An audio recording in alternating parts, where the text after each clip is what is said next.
Hi guys, welcome here to the third part of the Blender tutorial series making of an isometric room.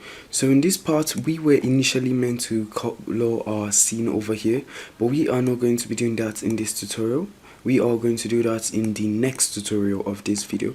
So what we are doing in this tutorial is to finish our furniture and our setting. So the last tutorial will just be to color our scene. So what we are going to first start with is to select this top cabinet over here, tab to go to edit mode, zoom in. I'm just going to go to face select, hold down shift and select this face and select this other face over here. Now I'm going to go shift D to duplicate, tap once and extrude it backwards to somewhere around here.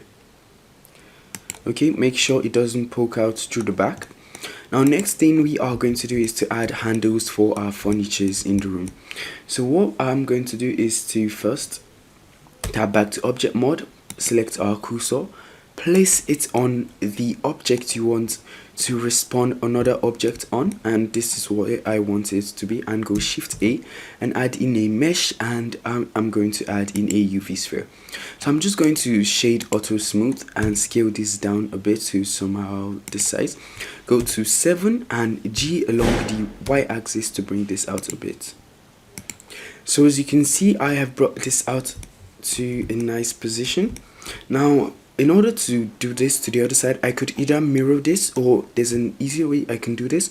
So what I am going to just do, come over here, select our cursor, place our cursor over here, and then select this, place our cursor over here, tab, change to your mouse selection, and with your first UV sphere selected, go shift D to duplicate and then hold down shift and S, and a menu comes up like this, and now you can choose selection to cursor, and so it just takes your selection to the position of the cursor.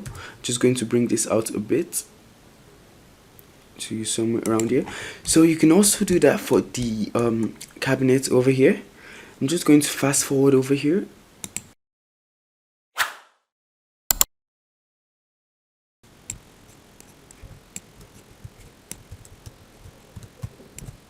So now we are done with that.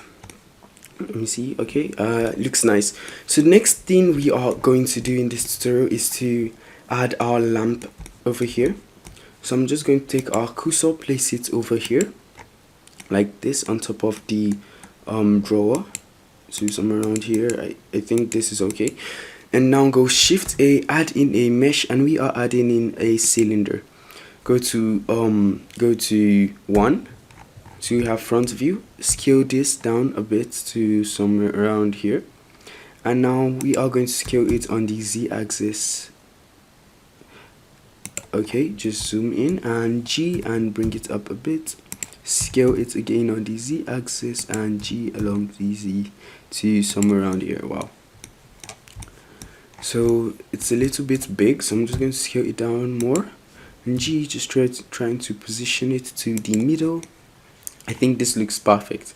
So with the cylinder selected, I'm just going to tap to edit mode, come over here to face select the top face, and I to insert it. I'm just going to set it to somewhere around here, and E to extrude it upwards to here. I think this is okay. Now what I'm going to do around here is a bit tricky, so I'm just going to E again and tab and then scale the other extrusion out like this. Okay, and now I'm going to go to 1, and then I'm going to extrude this upwards to around here, you see, to around here, and then scale the extrusion upwards to something like this. Okay, so now we have got our lamp stand, but I'm going to just do something else. Okay, I'm just going to select all these faces using Alt and click, that's to select all of them, and press I to insert it one more time. And now I'm going to extrude it upwards, and X and delete faces. Okay, so now this looks better.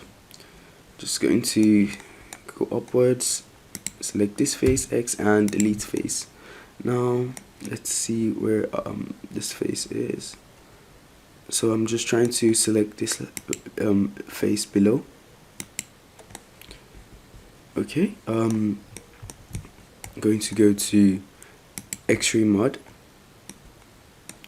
and now I'm just going to select all of this and G and bring it up a bit to somewhere around here. And now I can just tap back to object mode, leave X-ray mode, and now you can see isn't too obvious that it's a floating lamp. Now the next thing I'm going to do is just to mirror this object, and I'm just going to select it. I could either, okay, let's just duplicate it, go to 1 and shift D and move it along the x-axis and place it over here. Okay, so that's nice, looks nice. So next thing we are going to do is our window over here. I'm just going to go Command 3 to have left orthographic view, bring our cursor and place it over here. And now if I go Shift A, add in a mesh, and I'm going to add in a cube. Go to 7, scale the cube on the x-axis like this to around here, and G and move it along the y-axis, along the x-axis, sorry, to somewhere around here. So make sure it isn't poking out at the back. Okay, isn't poking out. I'm just going to zoom in, select my cube, tab to go to edit mode, and select this face over here, and I to insert it to somewhere around here. And I'm going to extrude it backwards to right. Yeah, I think this is okay. So I'm just going to select this and go Shift D and Y, move it on the y-axis to do the window, but I'm just going to scale it up so it doesn't look identical. Okay, Control 1, and Command 3 and G, just move it a bit. Okay, yeah, this looks pretty nice. Now what I'm going to do is to select this cube over here, select this one, and then press Command plus to have full selection. And then now I'm going to hit P and separate by selection. Tap to go to object mode, select this, tap back to go to edit mode, and then come over here and press Ctrl R to add in a loop cut.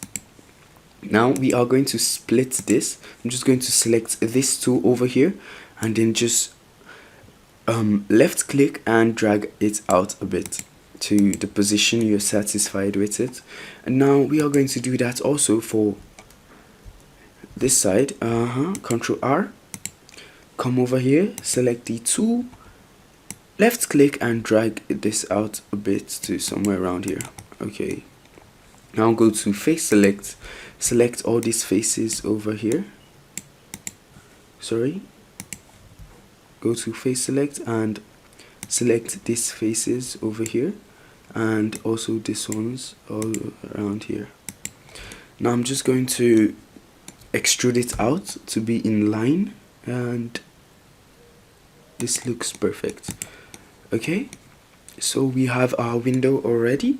Now in the image I showed you, here we have the carbon logo located here. So in order to do that, we are going to add in an SVG carbon logo. So in order to do that, I'm just going to tap to go to object mode, select my frame, tap back to edit mode and press / to isolate the other objects. Bring my cursor to the face of the frame, and then go File, Import, and we are going to import an SVG. So my SVG is located in my local drive, user, and over here. So it's in the scene, but it's quite small. Just going to select this and S to scale it up a bit to somewhere around here. Now if I hit R, X and 90, that's to make it stand. Then go to 7 and R and 90, somewhere around this. So now if I go to Command 3, I can try to align it, but that would take a lot of time. So I'm just going to select this and then set origin to geometry. And now if I select this and go Shift S I can say selection to cursor. Now try to scale this down a bit, just trying to fit it in the frame. Just going to scale this down a bit, G along the Z. Okay, just going to bring it out a bit, G along the X. Okay, now if I select my object, I can come over here to the object and convert this into a mesh. Now tab to go to edit mode, A, and extrude it backwards a bit. Now tab, and now you can see, yeah. So if I press / I can unisolate, and now you can see it fits perfectly in the scene. So now we can start to add color to our objects, but we are going to leave that for the next video. Okay, so see you guys. Thanks for watching this tutorial, and I can't wait to see you in the next tutorial. Please do well to subscribe to my channel, and thanks.